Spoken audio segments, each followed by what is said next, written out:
Okay, so before we start, I have the very first thing you need to do before you get involved in anything is go through every bind in your HOTAS controls, unbind everything. And what happens is you'll get doubles.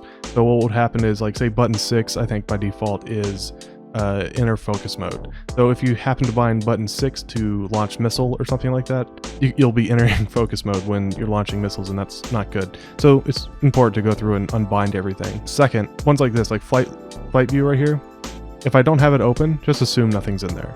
But let's get started. Okay, so in flight cockpit, now the very first thing I have is eject and self-destruct. So when I lift this red cover, that counts as a button press, and that's self-destruct. And when I push and hold the switch forward, I eject. Next is flight systems ready. I have that bound to this big yellow button here. Open and close all doors is this button to open, this button to close, and lock is the same respectively right next to it. So skipping over flight view, we're going into flight movement. This is the same thing as it was in the other video for the T16000M setup. Pitch is going to be your y-axis. And yaw and roll, you can do this two ways. You can either bind yaw to your X or bind yaw to your Z. I bind it to my Z. The reason I do that is because I'm just too used to flight sims, and I will never get to the point, I don't want to get to the point even, that intuitively I have the yaw to the X axis. So I keep it on the Z, I keep roll on the X. I'm very familiar with that, and it works for me. Speed limiter, I have a slider on the back of my throttle. I have it set to speed limiter ABS, so I can very quickly move between different speed limiter settings. For strafe up, I have this bound to my right toe, and for strafe down, I have this bound to my left toe on my pedals. Strafe left and right, that's bound to the rudder. For strafe forward and back, this is another thing that's somewhat unique to my setup. You can also get these though for the X55. You can 3D print things for the X55, so it has the same functionality as this. I think there's something you can buy for the Warthog throttle too. The way it's set up is in the center, that's 0. If I push it forward all the way, that's forward 100%. And if I bring it all the way back, that's reverse. And I have that detent to tell me where center is. Cruise control, I have that bound to the bottom hat switch forward. Afterburn, there is a button next to the hat switch on the back of the throttle. Landing systems is all the way over here on the left. VTOL mode, I have set to the button right next to that. Quantum travel systems and quantum drive, I have that bound to what would be the uncaged cage button on a modern aircraft. Moving down to targeting, we have pin index 1, 2, and 3. So what would be the trim, that's this hat switch right here on a normal aircraft. I have it bound to up, down, right, left respectively for these. And then I copied the same up, down, right, left on that hat switch right here. So the way this works functionally is if I target something, I can hold up, say, so up on the hat switch, and I will pin them as target 1. Then if later I want to target them, I can just tap it up and I can target that pin target. Next is lock selected target, and we're going to talk about this a little bit more later in the video. Lock selected target's very important for this patch, and I have that bound to back on the thumb switch. Unlock target is going to be the pinky button down here at the bottom. Switch to flight lead reticle or lag reticle. That's going to be up on this hat switch right here, just under the weapon release. Moving down to cycle target. Now this is a very important section right here. Cycle lock hostile reset to closest. I have that bound to forward on my thumb switch, or thumb hat, sorry. Next we have lock all back and forward. I have that bound to left on the thumb and right on the thumb respectively. Then we have the subsystem target back and forward. That is bound to the little scroll wheel, and then to reset it, I have it to push. So I've loaded into Vangel Swarm real quick to showcase this. So if I pull back on the hat switch, whoever I'm looking at, that's who I target. If I want to target the nearest enemy, I can look forward here even and push forward on that thumb hat, and it targets the closest enemy.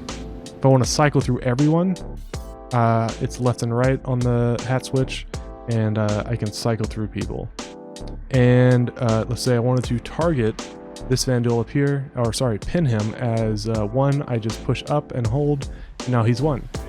So next in scanning, we have scanning mode. So there on the alpha, there is a 3-way hat switch on the side. So when I push that up, I enter scanning mode. When I push it in, I do active scanning. For scanning radar ping, I have it on the first detent on the main trigger of the alpha. For scanning radar angle and decrease angle, I have this on the scroll wheel right here where your thumb goes. For mining, I have it same hat switch, 3-way hat switch that's on the side. I have that down to enter mining mode.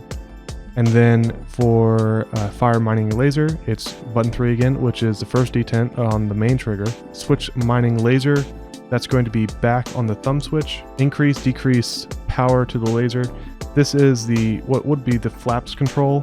It's this little lever that's right here next to the throttle on the base of it. So for consumable, it's the trim hat switch, and it is up, down, right, left for the consumables. And to jettison cargo, it's the big kind of pinky lever that is used for brakes in Russian aircraft. Next we have turrets. Pitch is my Y. My yaw is X, so it's actually reversed. It's not twist here, it's actually X because there's no roll, so there's no purpose to the Z axis, I guess. Gives me more resolution, especially because I have an extension, not resolution, but just area grow. Makes it more precise.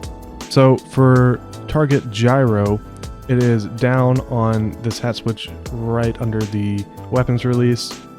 Speed limiter, it's the uncaged cage button right here on the side of the throttle. And I have the throttle set to velocity limiter absolute.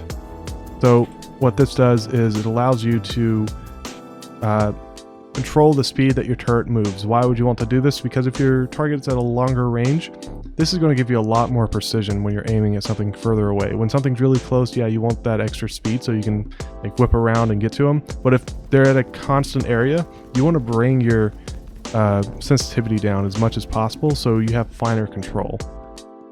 Moving on to cycle fire mode, I have that bound to outward or to the left on the same hat under the weapon release. Alright, so weapon group 1 and 2 bound to the same thing. It's the first stage of the trigger, the main trigger, not the flappy one, again. For gimbal lock, that is going to be down on the hat switch that is right here below the weapon release. Acquire missile lock is the weapon release, so this big red button. And hold to launch the missile, also that big red button. For countermeasures, I have it set so I push this middle hat switch on the throttle forward, and to cycle ammo, it is back. I really wish they would give us just, we only have 2 flares. I really wish they would just make it so it's like just 2 binds, one to launch flares, one to launch chaff, but I digress. Okay, so for flight power, we have increased priority, thrusters, shields, and weapons. I have it bound to these 3 switches right here. I can just pull them down and it diverts power, and then reset power is right here all by itself. I personally don't mess around with power management currently. I don't think it really has a use yet, but eventually it will, so I think it's good practice to go ahead and have that bound something so I can train myself to know where it is. Headlights is going to be up on the bottom hat switch. So moving down, we have button 9, which is back on the top hat switch. And another note to make is for Discord, I have it set to, was it button 10? Yeah, button 10. Which button 10, what that does is it's a push to talk for Discord. And that's all the binds. I have these pull-out trays. This is for my miniature keyboard and mouse. This is so I don't have to lean over so much. This is great on my back. I also have my joystick angled to be parallel with my wrist. This is so I can twist left and right without a problem. If I didn't, and I had it like this, my wrist would have a crook and it would be very uncomfortable and I wouldn't have the same range of movement. And once again, I am streaming on Twitch now, and you can also follow me on Twitter for updates. The links are down in the description, and thanks for watching.